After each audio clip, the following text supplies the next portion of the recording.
ওই নবী যেহেতু মদিনার জমিনে আর বেঁচে নাই, আমি বিলাল নবী ছাড়া এই মদিনার জমিনে আর থাকতে চাই না।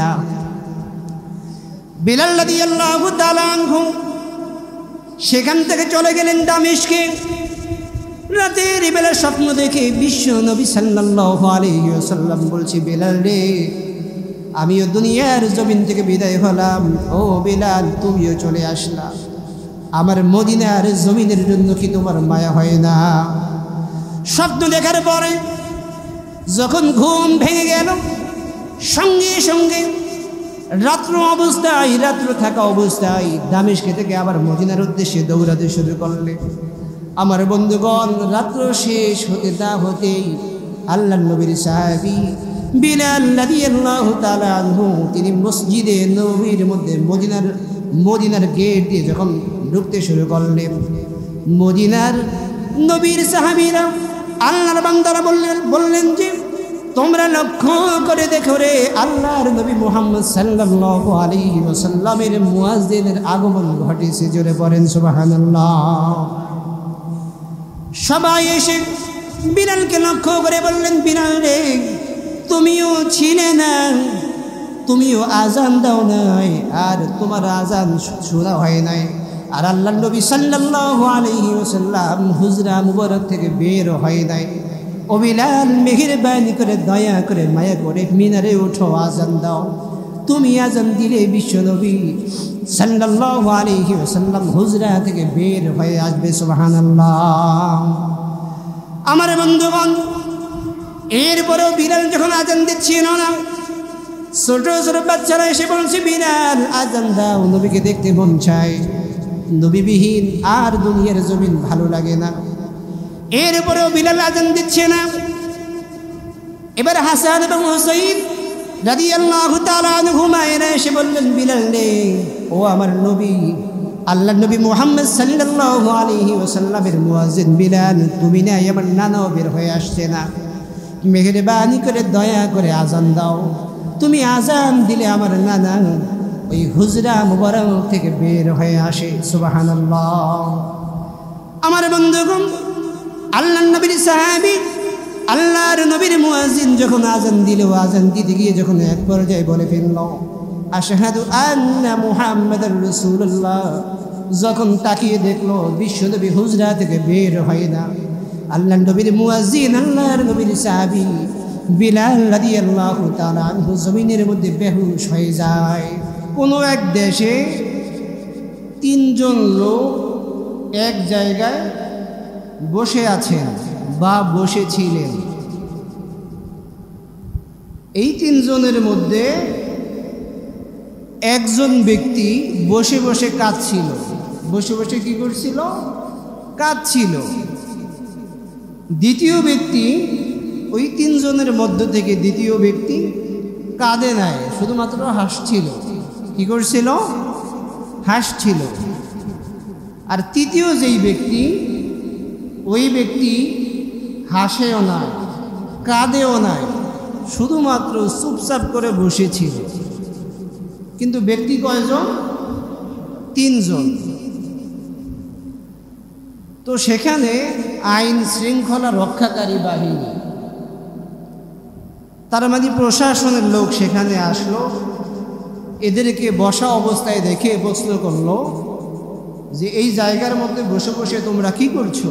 তো তিনজনের মধ্য থেকে একজন বলতেছে, কয় স্যার, বিশ্বাস করেন, আমি শুধু মনের কষ্টে বসে বসে কাঁদতেছিলাম, তাছাড়া কিছুই করি নাই।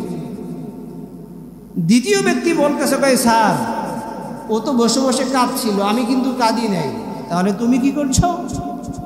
দ্বিতীয় ব্যক্তি বলতেছে, স্যার, ওই যেহেতু কাঁদছে, আমার মনে এমন একটা কথা স্মরণ হয়েছে, এই জন্য আমি একটু হাসছিলাম। বাকি থাকে কয় ব্যক্তি? একজন। বাকি থাকে তিনজনের মধ্য থেকে। তো তৃতীয় নম্বর ব্যক্তি বলতে আছে, কয় স্যার, একজন তো হাসছে আর আরেকজন কাঁদছে, আমি কিন্তু হাসিও নাই, কাঁদিও নাই। কয় স্যার, আমি চুপচাপ বসা ছিলাম। তো এই তিনজন ব্যক্তিকে আইন শৃঙ্খলা রক্ষাকারী বাহিনী দোষী সাব্যস্ত করে গ্রেফতার করলো। এরপরে উত্তম মাধ্যম কিছু হাদিয়া দিল।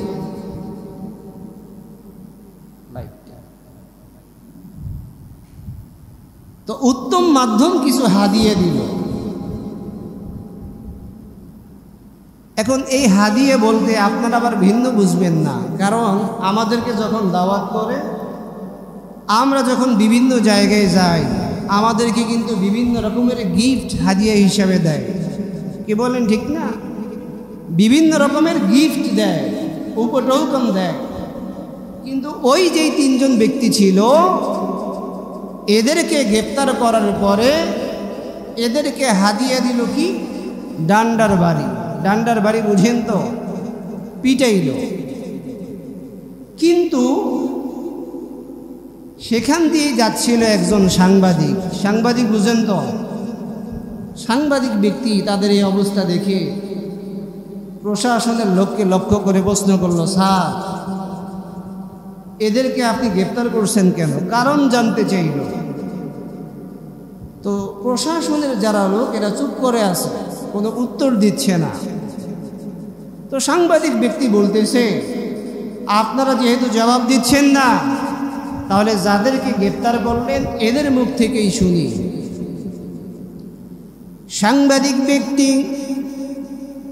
তিনজনের মধ্যে থেকে প্রথম একজনকে প্রশ্ন করলো, আল্লাহর গোলাম, তোমার অপরাধ কি? তোমার কোন অপরাধের কারণে প্রশাসনের লোক তোমাকে গ্রেপ্তার করছে?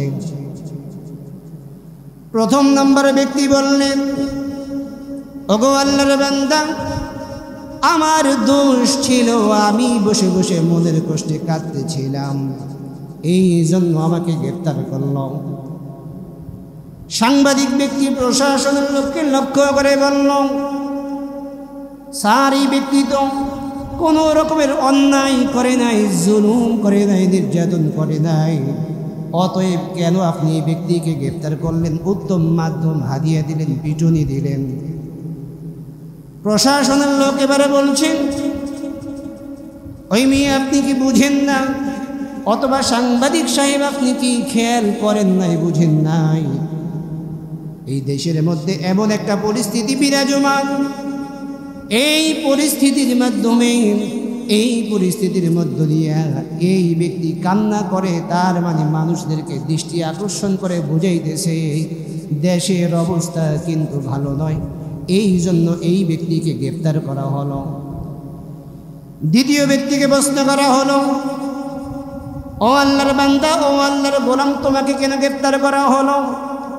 ওই ব্যক্তি বলতেছে, স্যার, আল্লাহি, আল্লাহর কসম করে বলি, ওই ব্যক্তি তো কাঁদছিল, আমি কোনো কাঁদি নাই, কিন্তু আমার যেই কোনো একটা স্মৃতির কথা যখন মনে পড়ল, চোখের সামনে ভাসল, ওই সময় আমি একটু হাসছিলাম। এই অপরাধের কারণে আইন শৃঙ্খলা রক্ষাকারী বাহিনী, প্রশাসনের লোক আমাকে গ্রেপ্তার করল। সাংবাদিক সাহেব প্রশাসনের লোককে খেয়াল করে বলল, ওগো আল্লাহর বান্দা, এই ব্যক্তি তো কোনো অপরাধ করে না, একে কেন গ্রেপ্তার করলেন? তখন প্রশাসনের লোক বলল, এই দেশের মধ্যে এমন একটা সময় অতিবাহিত হচ্ছে, যেই সময়টায় যেই ব্যক্তি মানুষ খুন করে ওই ব্যক্তির দাম আছে, কিন্তু যেই ব্যক্তি খুন হলো ওই ব্যক্তির দাম নাই। তার মানে হচ্ছে খুনিদের দাম আছে, কিন্তু যেই ব্যক্তি খুন হলো ওই ব্যক্তির কোনো মূল্যায়ন নাই। জোরে বলেন, আছে না নাই? এমন ঘটনা বাংলাদেশে আছে না নাই? আমার বন্ধুগণ, প্রশাসনের লোক বলল, ওগো আল্লাহর বান্দা, তার মানে হচ্ছে এই দেশ এমন একটা সময় পার করছে, যেই সময় মানুষ জীবন নিয়ে ঘর থেকে বের হয়, কিন্তু এই জীবন নিয়ে, এই জান নিয়ে আবার যে ঘরে ফিরতে পারবে এমন কোনো নিশ্চয়তা নাই। এই বেচারার যেহেতু হাসি আসছে, কিন্তু এই বেচারায় এই সময় হাসলো কেন? আমি বোঝাতে চাচ্ছি আল্লাহর বান্দারা।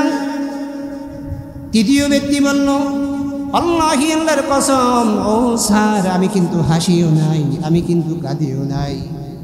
প্রথম ব্যক্তি কাঁদছে, দ্বিতীয় ব্যক্তি হাসছে। আমি হাসলামও না কাঁদলামও না, এরপরেও আমাকে গ্রেপ্তার করছে।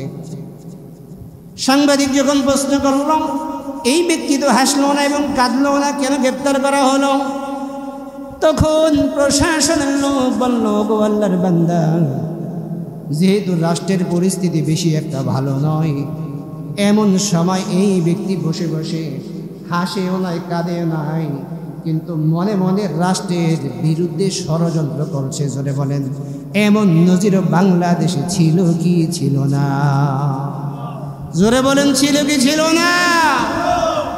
এমন সময় তো আমরা পার করে এসছি। কিন্তু বন্ধু আমার, ঘটনাকে লম্বা করতে চাই না, সংক্ষেপে শেষ করি। তার মানে হচ্ছে এমন একটা দেশের মধ্যে আমরা সময়কে অতিবাহিত করছি, যেই সময় হাসলেও 200, কাঁদলেও 200, মুখ দিয়ে কথা বললেও 200, কোরআনের কথা বলা যেত না, সুন্নাহর কথা বলা যেত না। আমার বন্ধুগণ, চুপচাপ বসে থাকবো, বসে থাকলেও 200। এই সময়, এমন সময় আমরা এই 56,000 বর্গ মাইলের মধ্যে অতিবাহিত করছি কি করি নাই? জোরে বলেন, করছি কি করি নাই? আমার বন্ধুগণ, তো যেই দেশে হাসাও যাবে না, কাঁদাও যাবে না, চুপচাপ বসেও থাকা যাবে না, তো সেই দেশে মুসিবতের দোয়া পড়া ছাড়া অন্য কোনো দোয়া কি আর পড়া সম্ভব হয়? ওই দেশের মানুষ তো শুধুমাত্র ইন্না লিল্লাহি ওয়া ইন্না ইলাইহি রাজিউন ব্যতীত অন্য কোনো দোয়া আর তার মুখের মধ্যে আসা সম্ভব হয় না। জোরে বলেন, ঠিক কি না? কিন্তু আমরা জানি আল্লাহ সুবহানাহু ওয়া তাআলা বলছেন, বান্দা, পিছনে তুমি কষ্ট করেছো, এই কষ্টের বিনিময় আমি আল্লাহ তোমার ভবিষ্যতে তোমাকে সুখ দিব, শান্তি দিব। জোরে বলেন, ঠিক কি না? আমার বন্ধুগণ, আমরা জানি বর্তমানে এই সময়টা হচ্ছে, এই জমিনটা হচ্ছে উর্বর জমিন। জোরে বলেন, ঠিক কি না? এই জমিনটা হচ্ছে উর্বর জমিন। এই জমিনে আল্লাহ পাকের এই গোলামেরা বর্তমানে বসে বসে অন্য অন্য কিতাবের কথা শুনতে চায় না। আল্লাহর বান্দারা শুধুমাত্র নরম নরম আলোচনায় শুনতে চায় না। আল্লাহর বান্দারা কোরআন থেকে গরম কথাও শুনতে চায়। জোরে বলেন, ঠিক কি না? আমার বন্ধুগণ, তাহলে একটা বিষয় মাথায় রাখবেন, আল্লাহ নবীর জিন্দিগিতে আল্লাহ সুবহানাহু ওয়া তাআলা বিশ্ব নবীকে একটা নয়, দুইটা নয়, প্রায় 3,500-এরও বেশি মুজিজা দান করলেন। তার মধ্যে সর্বশ্রেষ্ঠ যেই মুজিজা আল্লাহ পাক দিলেন, ওই মুজিজার নাম হচ্ছে কোরআনুল কারীম। জোরে বলেন, ঠিক কি না? এই মুজিজার নাম কি? কোরআনুল কারীম। তো আজকে মুসলমান, আজকে তাওহীদি জনতা সেই কোরআনের কথা শুনতে চায়। কি বলেন, ঠিক কি না? এতে করে বাতিল শক্তির গায়ের মধ্যে, শরীরের মধ্যে যতই জ্বালা যন্ত্রণা হোক না কেন, আল্লাহ পাক বলছেন, বান্দা, আমি আল্লাহ সুবহানাহু ওয়া তাআলা আমার দিনকে, আমার ইসলামকে, আমার নূরকে আমি আল্লাহ পাক পূর্ণতা দান করবই করব। জোরে বলেন সুবহানাল্লাহ। এতে করে কাফের মুশরিক যারা, কাফের মুশরিকদের উত্তরসূরি যারা, এদের মনের মধ্যে যতই যারা যন্ত্রণা হোক না কেন, জোরে বলেন, ঠিক কি না? আজকে আমরা কথা বললেও এক শ্রেণীর মানুষদেরকে লক্ষ্য করে দেখবেন, শরীরের মধ্যে অ্যালার্জির ব্যারাম, অ্যালার্জি না থাকলেও অ্যালার্জি চুলকানি শুরু হয়ে যায়। আছে না নাই? জোরে বলেন, আছে না নাই? আমার বন্ধুগণ, আজকে গোটা পৃথিবীর বুকে এমন একটা সময় আমরা অতিবাহিত করে এসছি বা বর্তমানেও করছি, যেই সময় মানুষগুলা খুব কষ্টে জীবনযাপন করছে, বর্তমানেও করছে। জোরে বলেন, ঠিক কি না? তবে আজকে এই মানুষগুলোর মুখে শান্তি ফিরিয়ে দিতে পারে কেবলমাত্র কোরআন, শুধুমাত্র কোরআন, একমাত্র কোরআন। জোরে বলেন, ঠিক কি না? আমার বন্ধুগণ, পৃথিবীর জন্মলগ্ন থেকে শুরু করে শোষক শোষিকের কোনো দ্বন্দ্ব ছিল না, দ্বন্দ্ব শ্রমিক আর মালিকের ছিল না। যেই দ্বন্দ্ব ছিল সেই দ্বন্দ্ব হচ্ছে হক এবং বাতিলের। জোরে বলেন ঠিক কিনা? এই দ্বন্দ্বই হচ্ছে চিরন্তন দ্বন্দ্ব। আমার বন্ধুগণ, পৃথিবীতে আল্লাহর খেলাফতকে, কোরআনের রাজকে, আল্লাহর দেওয়া বিধানকে দুনিয়ার বুক থেকে মুছে ফেলার জন্য এক শ্রেণীর শয়তান মার্কা মুসলমান তারা রয়েছে তৎপর। তারা চেয়েছে আল্লাহর জমিন থেকে আল্লাহর দিনকে উৎখাত করে শয়তানের আইন বাস্তবায়নের মাধ্যমে এদের পেটের মধ্যে সুদ বলেন, ঘুষ বলেন, হারাম বলেন, এগুলা তারা অর্জন করার মাধ্যমে ব্যাংক ব্যালেন্স, গাড়ি বাড়ি, নারী, এমনকি অট্টালিকার মালিক হবে এমন স্বপ্ন দেখেছে। এমন মানুষ আছে না নাই? জোরে বলেন আছে না নাই? কিন্তু এই হাজারো ষড়যন্ত্রের জালকে ছিন্ন করে আল্লাহ সুবহানাহু ওয়া তাআলার কোরআনুল কারীমের আওয়াজ শুধুমাত্র বাংলাদেশে নয়, তাম পৃথিবীর জমিনের মধ্যে বুলন্দ হচ্ছে। জোরে বলেন ঠিক কিনা? আমার বন্ধুগণ, এই কোরআনুল কারীমের কথা আল্লাহর নবী সাল্লাল্লাহু আলাইহি ওয়াসাল্লাম যখন মানুষের কাছে উপস্থাপন করতে শুরু করলেন, যখন আল্লাহর জমিনে আল্লাহর দ্বীন কায়েমের কথা বলতে যখন শুরু করে দিলেন, তখন কাফের মুশরিকেরা এমনকি মুসলমান নামের মুনাফিকেরা বিশ্বনবী সাল্লাল্লাহু আলাইহি ওয়াসাল্লামকে বিভিন্ন রকমের ষড়যন্ত্র করল, বিভিন্ন রকমের অপবাদ দিল, বিভিন্ন রকমের কথা বলল।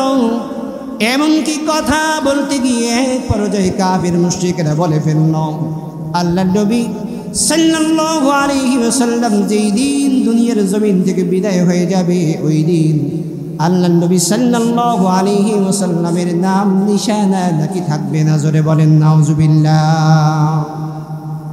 আল্লাহ রাব্বুল আলামিন বলছেন, ألم نشرح لك صدرك ووضعنا عنك وزرك الذي أنقض ظهرك ورفعنا لك ذكرك।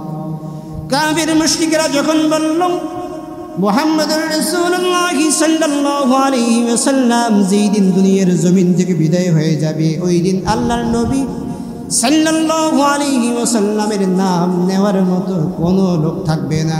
তখন আল্লাহ সুবহানাহু ওয়া তাআলা আয়াত নাযিল করে জানিয়ে দিলেন, ওয়া রাফা'না লাকা যিকরাক।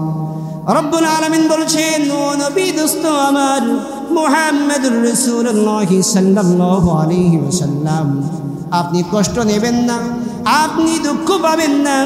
কাফির মুশরিকেরা যতই জ্বালা যন্ত্রণা তাদের মনের মধ্যে উদয় হোক না কেন, আমি আল্লাহ রাব্বুল আলামিন আপনার নামকে আমার পরে সমুন্নত করে দিয়েছি। জোরে পড়েন সুবহানাল্লাহ। তাহলে আল্লাহর নবীর নাম আজকেও আছে না নাই? জোরে বলেন আছে না নাই? আমার বন্ধুগণ, আমরা যেই সূরা থেকে কথা শুনছিলাম, এই সূরার মধ্যে উল্লেখযোগ্য যেই ব্যক্তি ছিল আস ইবনে ওয়াইল, তিনি বলছিলেন আল্লাহর নবী যেই দিন দুনিয়ার জমিন থেকে বিদায় হয়ে যাবে, ওই দিন মুহাম্মদ আরবি সাল্লাল্লাহু আলাইহি ওয়াসাল্লামের নাম নিশানা থাকবে না।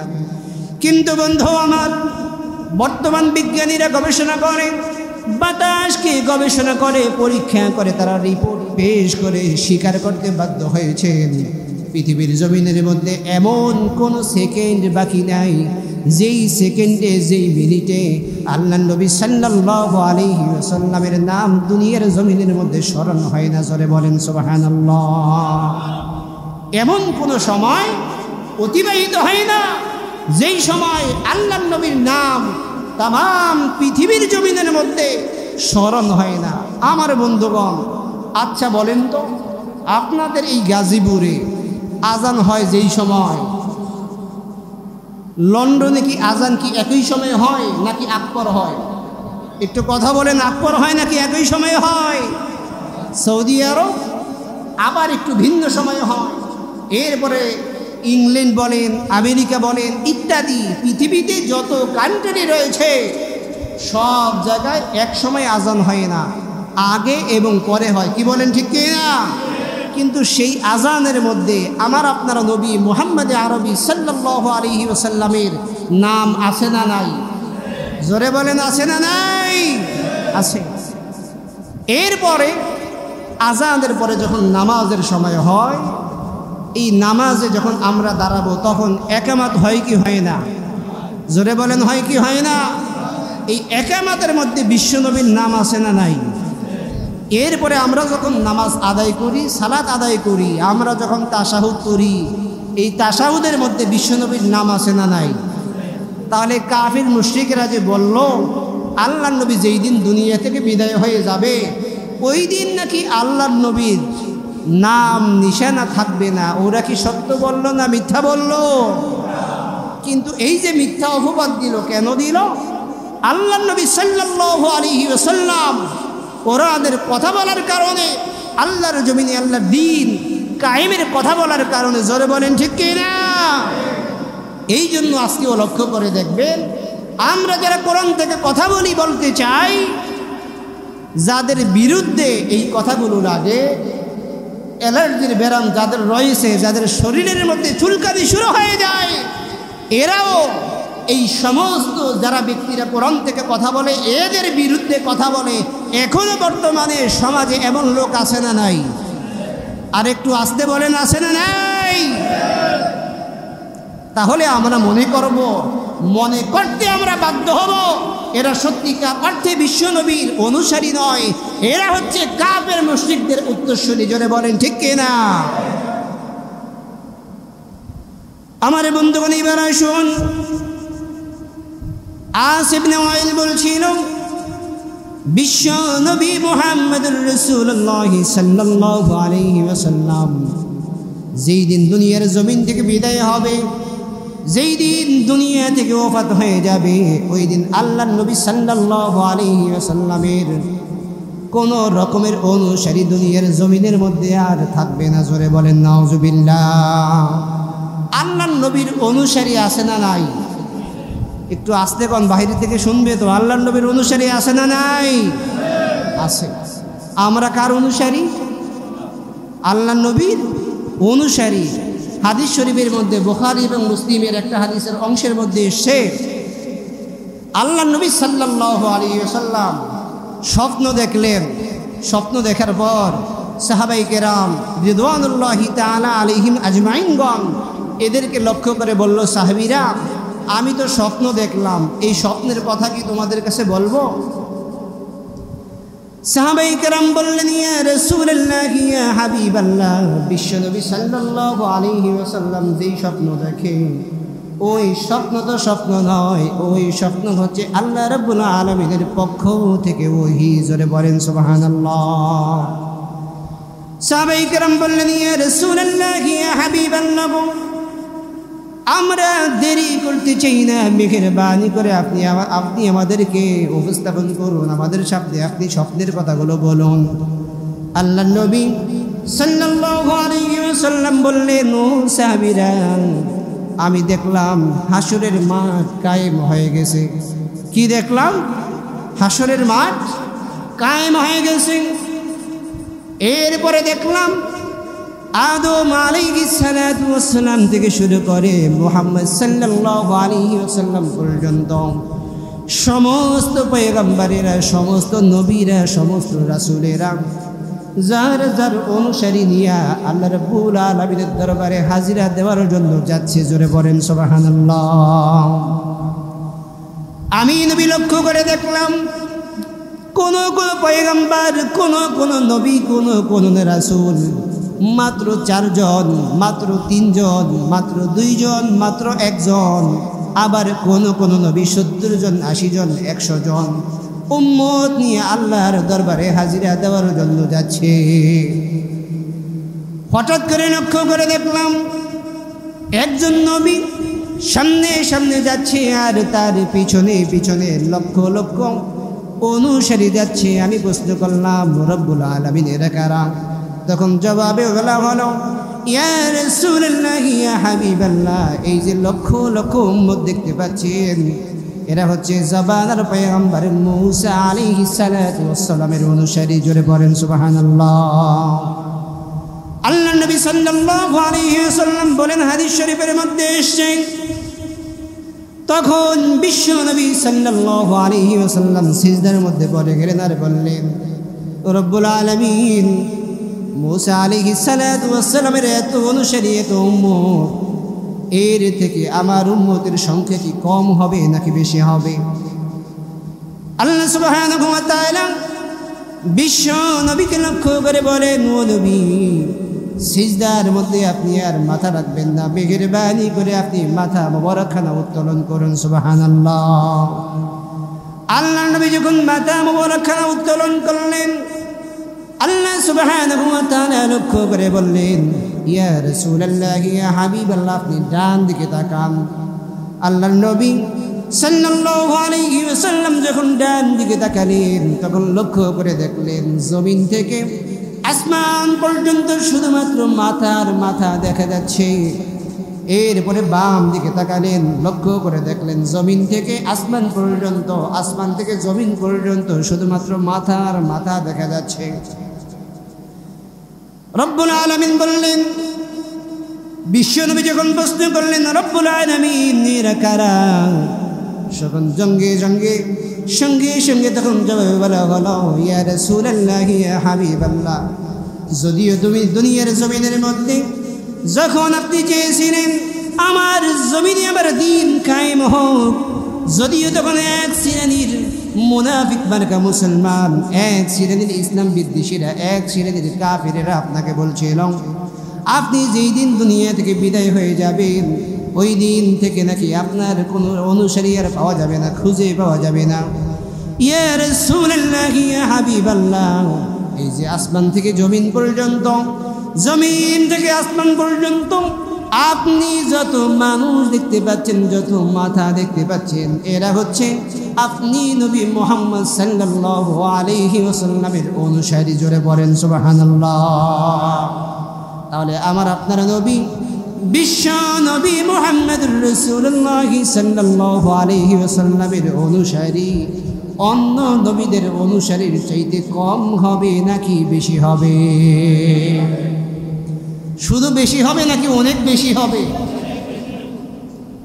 কিন্তু বন্ধুগণ, একটা কথা মনে রাখতে হবে, আল্লাহ রাব্বুল আলামিন বিশ্ব নবী সাল্লাল্লাহু আলাইহি ওয়াসাল্লামকে যখন কাফির মুশরিকরা বলছিল, আল্লাহ নবী যেই দিন দুনিয়া থেকে বিদায় হয়ে যাবে, ওই দিন আর নবীর কোনো অনুসারী থাকবে না, নবীর কোনো অনুসারী থাকবে না, তখন আল্লাহ রাব্বুল আলামিন বিশ্ব নবী সাল্লাল্লাহু আলাইহি ওয়াসাল্লামকে সান্ত্বনার বাণী হিসেবে রূহুল আমিন জিবরাইল আলাইহিস সালাতু ওয়াস সালামের মাধ্যমে জানিয়েছিলেন, ইয়া রাসূলুল্লাহ ইয়া হাবিবাল্লাহ, আপনি মনের মধ্যে দুঃখ নেবেন না, কষ্ট পাবেন না, আমি আল্লাহ রাব্বুল আলামিন আপনাকে হাউজে কাউসার দান করে দিলাম। সুবহানাল্লাহ। আমি বলতেছি, আজকে যারা দুনিয়ার জমিনের মধ্যে কোরআন যাদের কাছে ভালো লাগে না, যাদের কাছে সুন্নাহ ভালো লাগে না, যাদের কাছে আলেমদের কথা ভালো লাগে না, আল্লাহর নবীদের পয়গম্বরদের উত্তরসূরি যারা, তারা যখন জমিনের মধ্যে কোরআনের কথা বলে, তাদের কাছে যখন ভালো লাগে না, তাদের কাছে কোরআন এবং সুন্নাহ ভিত্তিক কথা বললে শরীরের মধ্যে চুলকানি হয়, অ্যালার্জির ব্যারাম হয়, 7.5 টাকা 14.5 টাকা এর থেকেও কম দামের কিংবা বেশি দামের ঔষধ সেবন করার পর চুলকানি ভালো হয় না। আমি বলতে চাই, ওই সমস্ত উম্মতেরা আল্লাহ নবী সাল্লাল্লাহু আলাইহি ওয়াসাল্লামের কাছে কিয়ামতের ময়দানে কঠিন মুহূর্তের সময় কোন চেহারা নিয়ে দাঁড়াবে? জোরে বলেন ঠিক কিনা? আর জোরে বলেন ঠিক কিনা? এই জন্য আমরা বলবো, যাদের এই সমস্যা রয়েছে, চুলকানির ব্যারাম রয়েছে, কোরআনের কথা ভালো লাগে না, সুন্নাহর কথা ভালো লাগে না, এখনো সময় আছে, আল্লাহর দরবারে তাওবা করুন, ইস্তিগফার করুন।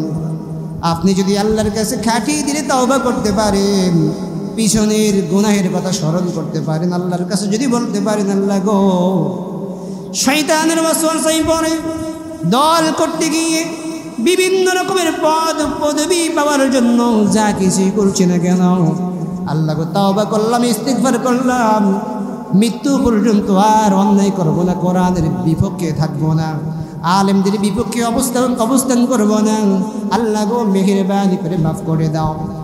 এই ইস্তিগফারের মাধ্যমে আপনি যদি মৃত্যু পর্যন্ত কোরআনের পক্ষে যদি অবস্থান করতে পারেন, সুন্নাহর পক্ষে যদি অবস্থান করতে পারেন, আশা করা যায় আল্লাহ রাব্বুল আলামিন আপনার জীবনের গুনাহ, ওই সমস্ত ব্যক্তিদের জীবনের গুনাহ, আমাদের জীবনের গুনাহ আল্লাহ রাব্বুল আলামিন দয়া করে মাফ করে দিবেন। জোরে বলেন সুবহানাল্লাহ।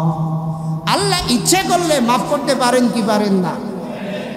আচ্ছা বলেন তো, যারা আজকে কোরআনের বিপক্ষে কথা বলে, কিয়ামতের দিন আজকে যারা কোরআনের বিপক্ষে কথা বলে, যেই নেতার অনুসরণ করার মাধ্যমে আলেমদের বিপক্ষে কথা বলে, কিয়ামতের দিন কি ওই নেতা তাদেরকে জাহান্নামের আগুন থেকে বাঁচাইতে পারবে? একটু আস্তে বলেন, বাঁচাইতে পারবে? পারবে না। কেন পারবে না? তার কারণ হচ্ছে যখন ওই নেতার কাছে যাওয়া হবে, ওই নেতা তখন বলবে, রব্বুল আলামিন আমি যদিও দুনিয়ার জমিনের মধ্যে ওকে ডাকছি, আমার অনুসরণ করছে সত্য, তবে রব্বুল আলামিন আমি তো কোরআন দিয়ে ডাকি নাই, আমি তো সুন্নাহ দিয়ে ডাকি নাই। আমি যেহেতু কোরআন দিয়ে ডাকি নাই, নামাজের জন্য ডাকি নাই, আল্লাহর জমিনে আল্লাহর দ্বীন কায়েমের জন্য ডাকি নাই, অন্যায় পথে ডাকছিলাম, কিন্তু ওরা জানতো, এরপরেও মানত না। অতএব রব্বুল আলামিন আজকে আমি ওর দায়ভার গ্রহণ করতে পারবো না। জোরে বলেন ঠিক কিনা? নেতা যেহেতু জাহান্নামে যাবে, নেতার অনুসারী যারা দুনিয়ার জমিনের মধ্যে আল্লাহ এবং আল্লাহর রাসূলের বিপক্ষে কথা বলছে, কোরআন এবং সুন্নাহর বিপক্ষে কথা বলছে, যেই সমস্ত নেতার অনুসরণ করার মাধ্যমে আলেমদের গায়ে হাত তুলেছে, এরপরে খুতবা বন্ধ করে দিয়েছে, আমি বলবো আল্লাহি আল্লাহর কসম করে বলি, ওই সমস্ত নেতা যখন আল্লাহ পাকের জাহান্নামে যাবে, ওই সমস্ত নেতার অনুসারী যারা বর্তমানে আছে, অতীতে ছিল, এমনকি ভবিষ্যতেও থাকবে, ওই সমস্ত নেতার সঙ্গে আল্লাহ রাব্বুল আলামিনের জাহান্নামে যেতে হবে, কোনো সন্দেহ নাই। আমার বন্ধুগণ জোরে জোরে বলেন ঠিক কিনা? এই জন্য আমি বলবো, কাফের মুশরিকদের কাছে কোরআনের কথা ভালো লাগতো না। এই জন্য বিশ্বনবী সাল্লাল্লাহু আলাইহি ওয়াসাল্লামকে তহমত দিয়েছিল। যেই দিন বিশ্বনবী সাল্লাল্লাহু আলাইহি ওয়াসাল্লাম দুনিয়ার জমিন থেকে বিদায় হয়ে যাবে, ওই দিন আল্লাহ নবী সাল্লাল্লাহু আলাইহি ওয়াসাল্লামের অনুসারী নাকি আর খুঁজে পাওয়া যাবে না। আমার বন্ধুগণ, আল্লাহ নবী সাল্লাল্লাহু আলাইহি ওয়াসাল্লামের অনুসারী ছিল, বর্তমানেও আছে, এমনকি কিয়ামত পর্যন্ত আল্লাহ নবী সাল্লাল্লাহু আলাইহি ওয়াসাল্লামের অনুসারী থাকবে কি থাকবে না? বাহির থেকে শুনবে তো, একটু আস্তে বলেন, থাকবে কি থাকবে না? তাহলে আমরা কার অনুসারী? জোরে বলেন, আমরা কার অনুসারী? বিশ্বনবীর অনুসারী। কিন্তু যারা কোরআন যাদের কাছে ভালো লাগে না, চুলকানি মনে হয়, আমার মনে হয় না ওরা বুকে হাত দিয়ে বলতে পারবে যে আমরাও বিশ্বনবীর অনুসারী। কি বলেন ঠিক কি না? আমার বন্ধুগণ,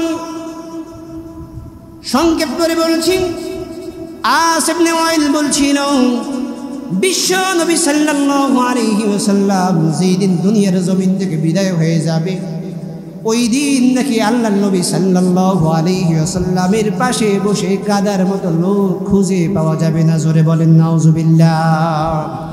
আমার বন্ধুগণ, খুবই সংক্ষেপ করে কথা বলছি, নবী সাল্লাল্লাহু আলাইহি ওয়াসাল্লাম যেই দিন দুনিয়ার জমিন থেকে ওফাত হয়ে যাবে, আজরাইল আলাইহিস সালাতু ওয়াস সালাম ঘরের সামনে এসে হাজির হয়ে গেছে। আল্লাহ নবী সাল্লাল্লাহু আলাইহি ওয়াসাল্লামকে সালাম বলছেন। এরপরে ফাতিমা জোহরা রাদিয়াল্লাহু তাআলা আনহাকে লক্ষ্য করে বিশ্বনবী বললেন, মারে লক্ষ্য করে দেখাও ঘরের পাশে কোন ব্যক্তি দাঁড়িয়ে আছে। ওই সময় আজরাইল আলাইহিস সালাতু ওয়াস সালাম আল্লাহর হুকুমে তার আকৃতি চেঞ্জ করলেন। বিশ্বনবীর কলিজার টুকরা মেয়ে ফাতিমাতুজ জোহরা রাদিয়াল্লাহু তাআলা আনহা ডেকে বললেন, বাবা গো, এমন একজন ব্যক্তিকে লক্ষ্য করেছি যে এই ব্যক্তিকে দুনিয়ার জমিনের মধ্যে মক্কা বলো মদিনা বলো, মক্কার জমিনে কোনোদিন দেখি নাই, মদিনার জমিনে আর কোনোদিন দেখি নাই। আল্লাহ নবী সাল্লাল্লাহু আলাইহি ওয়াসাল্লাম বললেন, কলিজার টুকরা মেয়েরে লক্ষ্য করে শোনো, আমি বুঝে ফেলছি তিনি হচ্ছে হাদা মালাকুল মাউত। তিনি কে? মালাকুল মাউত। আমি বলতে চাই, যারা ইসলাম বিদ্বেষী, যারা কোরআন বিদ্বেষী, আলেম বিদ্বেষী, এদের মরা লাগবে কি না? বুঝেন নাই কথা? এদের মরা লাগবে কি না? এই দুনিয়ার মধ্যে শ্রেষ্ঠতম কুলাঙ্গার যেই ব্যক্তি ছিল, স্বৈর শাসক যেই ব্যক্তি ছিল, আমরা জানি ওই ব্যক্তিকে বলা হয় ফেরাউন। এই ফেরাউন কি বেঁচে আছে? ফেরাউনের উত্তরসূরি স্বৈর শাসক এবং জালেম যারা ছিল অতীতে, তারাও কি আছে নাকি? তাদের বিদায় হওয়া লাগছে কি লাগে নাই? ক্ষমতার মসনদ চিরকাল থাকে না, জালিমের জুলুম চিরকাল থাকে না, এটা ক্ষণস্থায়ী। আর চিরস্থায়ী রাজত্ব যার, তিনি হচ্ছেন কে? আরো জোরে বলেন, তিনি কে? কোনো সন্দেহ আছে? তো সেই আল্লাহর হুকুমেই আজরাইল আলাইহিস সালাতু ওয়াস সালাম প্রত্যেকটা ব্যক্তির শিউরে এসে হাজির হবে নির্ধারিত সময়। জোরে বলেন ঠিক কিনা? আমার বন্ধুগণ, এই জন্য আমি বলবো, মৃত্যুর ফেরেশতা আজরাইল যেহেতু সবার কাছে গিয়ে হাজির হবে, অতএব দল মত নির্বিশেষে আল্লাহকে ভয় করুন। কাকে ভয় করুন? আল্লাহকে ভয় করুন। আল্লাহকে যদি আপনি ভয় করেন, তাহলে আপনি কোনো সময় কোরআনের বিপক্ষে অবস্থান করতে পারবেন না, কোরআনের বিরুদ্ধাচরণ করতে পারবেন না, আলেমদের বিরুদ্ধে কথা বলতে পারবেন না। জোরে বলেন ঠিক কিনা? আমার বন্ধুগণ, বিশ্বনবী সাল্লাল্লাহু আলাইহি ওয়াসাল্লাম বললেন, কলিজার টুকরা মেরে, যার কথা বলতেছ তিনি দুনিয়ার কোনো মানুষ নয়, তিনি হচ্ছে মৃত্যুর ফেরেশতা মালাকুল মাউত আজরাইল আলাইহিস সালাতু ওয়াস সালাম। আমার বন্ধুগণ, আজরাইল আলাইহিস সালাতু ওয়াস সালাম ঘরে প্রবেশের যখন অনুমতি চাইলেন, আদখুলু ফি বাইতি, আল্লাহর নবীর কাছে অনুমতি চাইলেন, ইয়া রাসূলুল্লাহ, ইয়া হাবিবাল্লাহ, আমি কি ঘরে প্রবেশ করতে পারি কিনা? আমার বন্ধুগণ, ফাতেমা বললেন, বাবা গো, আপনি অনুমতি দিয়েন না। তার কারণ হচ্ছে, আপনি যদি দুনিয়া থেকে বিদায় হয়ে যান, তাহলে আমি কার কাছে থাকব? আমার বন্ধুগণ, বিশ্বনবী সাল্লাল্লাহু আলাইহি ওয়াসাল্লাম বললেন, ফাতেমা রে, এই আজরাইল আলাইহিস সালাতু ওয়াস সালাম কারো ঘরে ঢুকতে প্রবেশ করতে অনুমতির প্রয়োজন হয় না, কিন্তু আমার ইজ্জতের কারণে, সম্মানের কারণে আল্লাহ রাব্বুল আলামিন আমার কাছ থেকে পারমিশন নেওয়ার জন্য বলছেন। সুবহানাল্লাহ। আর জোরে জোরে পড়ি সুবহানাল্লাহ। আমার বন্ধুগণ,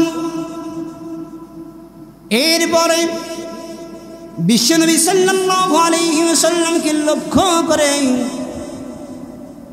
আল্লাহর ফেরেশতা বলতেছেন, তার মানে জিবরাইল আলাইহিস সালাতু ওয়াস সালাম নয়, মালাকুল মাউত আজরাইল আলাইহিস সালাতু ওয়াস সালাম বলতেছে, ইয়া রাসূলুল্লাহ, ইয়া হাবিবাল্লাহ গো, আল্লাহ রাব্বুল আলামিন বলেছেন, আপনি যদি ইচ্ছা করেন দুনিয়ার জমিনের মধ্যে থাকতে পারেন, আর আপনি যদি ইচ্ছা করেন তাহলে বিদায়ও নিতে পারেন। জোরে বলেন ঠিক কিনা?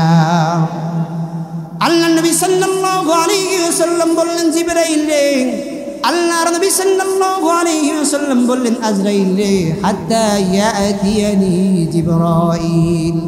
ও আজরাইল, জিবরাইল আলাইহিস সালাতু ওয়াস সালাম আসা পর্যন্ত অপেক্ষা করো। সুবহানাল্লাহ। সঙ্গে সঙ্গে আল্লাহ রাব্বুল আলামিন জিবরাইল আলাইহিস সালাতু ওয়াস সালামকে পাঠিয়ে দিলেন। জিবরাইল আলাইহিস সালাতু ওয়াস সালাম এসে বললেন, ইন্নাকা মাইয়িতুন ওয়া ইন্নাহুম মাইয়িতুন। ইয়া রাসূলুল্লাহ, ইয়া হাবিবাল্লাহ গো, আপনিও মরণশীল, তারাও মরণশীল। তার মানে আল্লাহর নবী সাল্লাল্লাহু আলাইহি ওয়াসাল্লামের বুঝতে আর বাকি রইল না যে আমি যদি দুনিয়ার জমিনের মধ্যে এখনো যদি থাকি, পক্ষান্তরে আমাকেও বিদায় গ্রহণ করতে হবে। যেহেতু আমি মরণশীল, আমি আর বেঁচে থাকতে চাই না, আমি আর দুনিয়ার জমিনের মধ্যে থাকতে চাই না। জিবরাইল আলাইহিস সালাতু ওয়াস সালাম ডেকে বললেন, ইয়া রাসূলুল্লাহ, ইয়া হাবিবাল্লাহ গো, অথচ আল্লাহ রাব্বুল আলামিন আপনার দিদারে ইন্তজার, জোরে বলেন সুবহানাল্লাহ। তাহলে আল্লাহর নবী স্বয়ং সাল্লাল্লাহু আলাইহি ওয়াসাল্লাম যেহেতু দুনিয়ার জমিনের মধ্যে থাকতে পারে নাই, ইসলাম বিদ্বেষীরা, নাস্তিক, মুরতাদরা দুনিয়ার জমিনের মধ্যে কিয়ামত পর্যন্ত থাকতে পারবে? জোরে বলেন, থাকতে পারবে? এই জন্য আমি বলি ভাই, অহংকার আমাদের জন্য মানায় না, জুলুম আমাদের জন্য মানায় না। আমরা কেন জুলুম করব? জুলুম তো আল্লাহ পাক নিজেই হারাম করে দিয়েছেন। কি বলেন, ঠিক কি না? যারা কোরআনের কথা বলে তাদেরকে হেয় প্রতিপন্ন করো, তাদের বিরুদ্ধে কথা বলো। একটা কথা মনে রেখে দিও, এরা যখন মাজলুম হয়, আল্লাহর কাছে যখন এরা দোয়া করে, হাত উঠাইয়া দোয়া করা লাগে না, অন্তর থেকে যখন কষ্ট পায়, আল্লাহ পাকের আরশ পর্যন্ত কেঁপে যায়। জোরে বলেন, ঠিক কি না? এই মাজলুম ব্যক্তি যখন আল্লাহর কাছে দোয়া করে, সঙ্গে সঙ্গে আল্লাহ পাক মাজলুম ব্যক্তির দোয়া কবুল করে। আর ওই মাজলুম ব্যক্তি জালিমের জন্য রহমতের দোয়া তো করবে, কিন্তু রহমত যখন হবে না, তখন কি রহমত চাইবে নাকি ধ্বংসের জন্য চাইবে? জোরে বলেন, কোনটা চাইবে? এই জন্য আমি বলবো, আলেমদেরকে মাজলুম বানিও না। কোরআনের কথা বলতে চায় বলতে দাও, সুন্দর কথা বলতে চাই বলতে দাও, বরঞ্চ তার পক্ষ অবলম্বন করো। আল্লাহর জমিনে আল্লাহর দ্বীন কায়েমের কথা বলতে চাই, তাকে তুমি কি করো? সহযোগিতা করো। তার কোনো সমস্যা হচ্ছে, তার সামনে তুমি আসো, তার পক্ষ অবলম্বন করে তুমি দাঁড়াও। আল্লাহ পাক তোমার সম্মান, তোমার ইজ্জত দুনিয়া এবং আখিরাতে বাড়িয়ে দিবেন। জোরে বলেন, ঠিক কি না? আমার বন্ধুগণ, বিশ্বনবী সাল্লাল্লাহু আলাইহি ওয়াসাল্লাম এরপরে মালাকুল মউত আজরাইল আলাইহিস সালাতু ওয়াস সালামকে অনুমতি দিয়ে দিলেন। আল্লাহর নবী সাল্লাল্লাহু আলাইহি ওয়াসাল্লামের জান যখন কবজ করা হয়ে গেল, আল্লাহর নবী যখন ওফাত হয়ে গেলেন, আমার বন্ধুগণ, এই খবর যখন ছড়িয়ে পড়ল, ওমরের মতো সাহাবী তরবারি নিয়ে বেরিয়ে পড়লেন আর বললেন, আল্লাহর রাসূলকে কত ভালোবাসেন, মোহাব্বত করেন। তরবারি নিয়ে বের হয়ে বললেন যে, আল্লাহর নবী দুনিয়ার জমিনের মধ্যে বেঁচে নাই, এমন কোনো কথা কোনো ব্যক্তি মুখ দিয়ে উচ্চারণ করবে না। আমার বন্ধুগণ, শুধুমাত্র তাই নয়, আল্লাহর নবী সাল্লাল্লাহু আলাইহি ওয়াসাল্লাম দুনিয়া থেকে বিদায় হয়ে গেছে, এই কথা একজন সাহাবী শুনতে পেল। খেজুরের বাগানে কাজ করেছিল। কোথায়? খেজুরের বাগানে কাজ করতেছিল। তার কাছে খবর পৌঁছে গেল, বিশ্ব নবী সাল্লাল্লাহু আলাইহি ওয়াসাল্লাম দুনিয়ার জমিনের মধ্যে আর বেঁচে নাই, বিদায় হয়ে গেছে, ওফাত হয়ে গেছে। ওই ব্যক্তি আল্লাহর দরবারে দোয়া করলেন, আল্লাহ গো, নিয়ামত স্বরূপ বিশ্ব নবীকে দিয়েছ, আবার নিয়ামত নিয়ে দিয়েছ। আয় আল্লাহ তাআলা, এই দুইটা চক্ষু যে আমাকে দান করলাম, এই দুইটা চোখ দিয়ে আমরা বিশ্ব নবী সাল্লাল্লাহু আলাইহি ওয়াসাল্লামকে দেখতাম। আজকে যেহেতু বিশ্ব নবী দুনিয়ার জমিনের মধ্যে নাই, তাহলে আর এই চক্ষু চাই না, মেঘের বাদি করে আমার এই দুইটা চক্ষুকে তুমি অন্ধ বানিয়ে দাও। জোরে বলেন সুবহানাল্লাহ।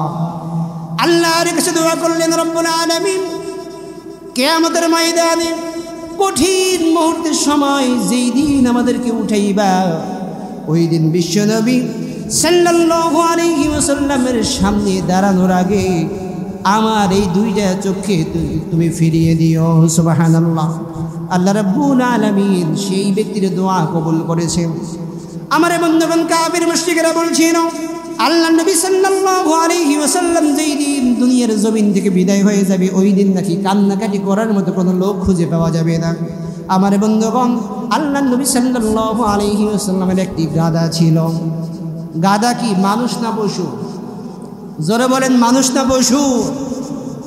এই পশুও বিশ্বনবীকে কতটা মোহাব্বত করত, ভালোবাসত।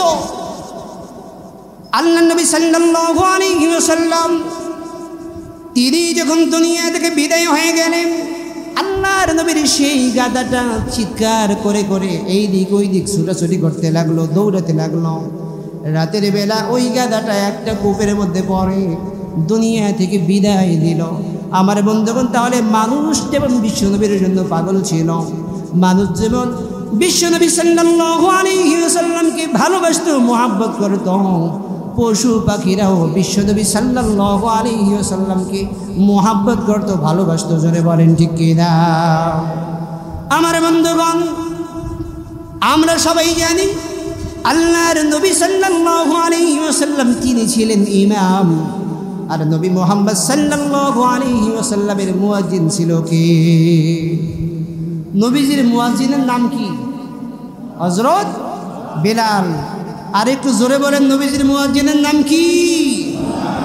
হযরত বিলাল।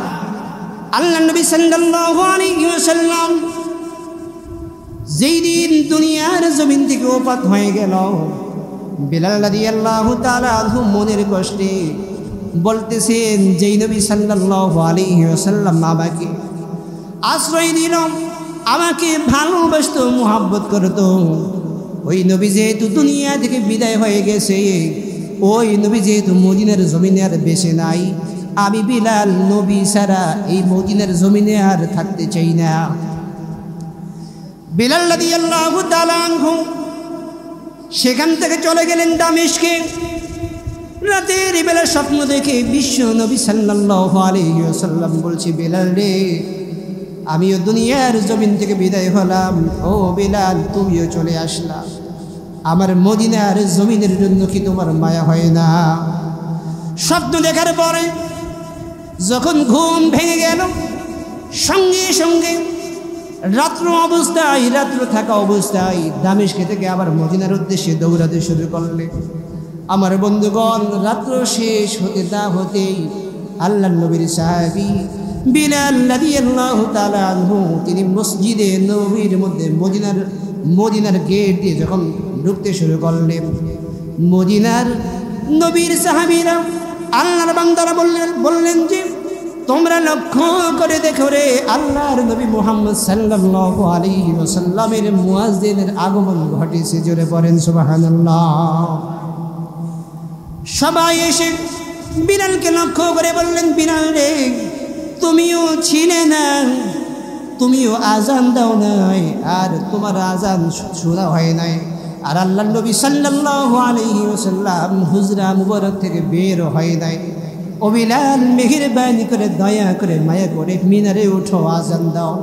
তুমি আজান দিলে বিশ্বনবী সাল্লাল্লাহু আলাইহি ওয়াসাল্লাম হুজরা থেকে বের হয়ে আসবে। সুবহানাল্লাহ। আমার বন্ধুগণ, এরপরেও বিলাল যখন আজান দিচ্ছিল না, ছোট ছোট বাচ্চারা এসে বলছে, বিলাল আজান দাও, নবীকে দেখতে মন চায়, নবীবিহীন আর দুনিয়ার জমিন ভালো লাগে না। এরপরেও বিলাল আজান দিচ্ছে না। এবার হাসান এবং হুসাইন রাদিয়াল্লাহু তাআলা আনহুমা এসে বললেন, বিলাল রে, ও আমার নবী, আল্লাহর নবী মুহাম্মদ সাল্লাল্লাহু আলাইহি ওয়াসাল্লামের মুয়াজ্জিন বিলাল, তুমি না আমার নানাও বের হয়ে আসছে না, মেহেরবানি করে, দয়া করে আজান দাও। তুমি আজান দিলে আমার নানা ওই হুজরা মুবারক থেকে বের হয়ে আসে। সুবহানাল্লাহ। আমার বন্ধুগণ, আল্লাহর নবীর সাহাবী আল্লাহর নবীর মুয়াজ্জিন যখন আজান দিল, আজান দিতে গিয়ে যখন এক পর্যায়ে বলে ফেলল, আশহাদু আন্না মুহাম্মাদার রাসূলুল্লাহ, যখন তাকিয়ে দেখলো বিশ্বনবী হুজরা থেকে বের হয় না, আল্লাহর নবীর মুয়াজ্জিন আল্লাহর নবীর সাহাবী বিলাল রাদিয়াল্লাহু তাআলা আনহু জমিনের মধ্যে বেহুশ হয়ে যায়। অথচ কাফির মুশরিকরা বলল, আল্লাহর নবী সাল্লাল্লাহু আলাইহি ওয়াসাল্লাম যেই দিন দুনিয়া থেকে বিদায় হয়ে যাবে, ওই দিন নাকি আল্লাহর নবী সাল্লাল্লাহু আলাইহি ওয়াসাল্লামের কান্না করার মতো কোনো লোক খুঁজে পাওয়া যাবে না। আমার বন্ধুগণ, কাফির মুশরিকরা যেই তোহমাত দিল, এই তোহমাত কি সত্য ছিল নাকি মিথ্যা ছিল? আল্লাহর নবী সাল্লাল্লাহু আলাইহি ওয়াসাল্লাম তিনি যখন হুঁশে ফিরে আসলেন, আল্লাহ সুবহানাহু ওয়া তাআলা গোলামেরা প্রশ্ন করলো, বিলাল রে, তুমি কেন আজান দিতে গিয়ে আশহাদু আন্না মুহাম্মাদার রাসূলুল্লাহ যখন বললে, তখন কেন বেহুশ হয়ে গেলে? উত্তরে বিলাল বলছে, ওগো আল্লাহর নবীর সাহাবীরা লক্ষ্য করে শোনো, অন্য সময় আমি বিলাল যখন আযান দিতাম, যখন আশহাদু আন্না মুহাম্মাদুর রাসূলুল্লাহ বলতাম, আমি নজর করে দেখতাম আল্লাহর নবী সাল্লাল্লাহু আলাইহি ওয়াসাল্লাম চাঁদের মতো চেহারা নিয়ে ওই হুজরা মুবারক থেকে বের হচ্ছে, সুবহানাল্লাহ। কিন্তু আজকে আমি যখন আযান দিচ্ছি, নজর করে দেখলাম আমার আপনার নবী মুহাম্মদ সাল্লাল্লাহু আলাইহি ওয়াসাল্লাম হুজরা থেকে বের হয় নাই। অতএব আবেগ ধরে রাখতে পারি নাই, এই জন্য বেহুশ হয়ে গেছি। আমার বন্ধুগণ, বিশ্বনবী সাল্লাল্লাহু আলাইহি ওয়াসাল্লামের নাম নিশানা আজও আছে। এমনকি আল্লাহর নবী সাল্লাল্লাহু আলাইহি ওয়াসাল্লামের নাম নিশানা থাকবে ততদিন যতদিন এই দুনিয়ার জমিনের মধ্যে কোরআন থাকবে, সুন্নাহ থাকবে। জোরে বলেন ঠিক কিনা? এক কথায় যদি বলি, আল্লাহর নাম এই দুনিয়ার জমিনের মধ্যে থাকবে যতদিন, আল্লাহর নবীর নামও দুনিয়ার জমিনের মধ্যে থাকবে ততদিন। জোরে বলেন ঠিক কিনা?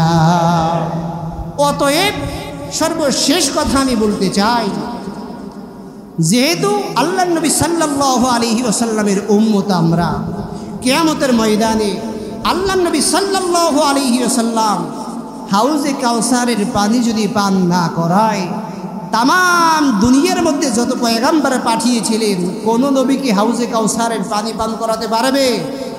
আওয়াজ দিয়ে বলেন, পারবে? এই হাউজে কাউসার আল্লাহ পাক বিশ্ব নবীকে শুধুমাত্র দান করেছেন, সুবহানাল্লাহ। আমার বন্ধুগণ, তো এই হাউজে কাউসারের পানি যদি কোনো ব্যক্তি যদি পান করতে চায়, তাহলে আমি তাকে পরামর্শ দিব, ওই ব্যক্তি যেন বিশ্বনবী সাল্লাল্লাহু আলাইহি ওয়াসাল্লামের বিরুদ্ধাচরণ না করে, কোরআনের বিপক্ষে কথা না বলে। যারা কোরআনের কথা বলে তাদের পক্ষে যেন অবলম্বন করে, তাদের বিপক্ষে যেন অবলম্বন না করে। জোরে বলেন ঠিক কি না?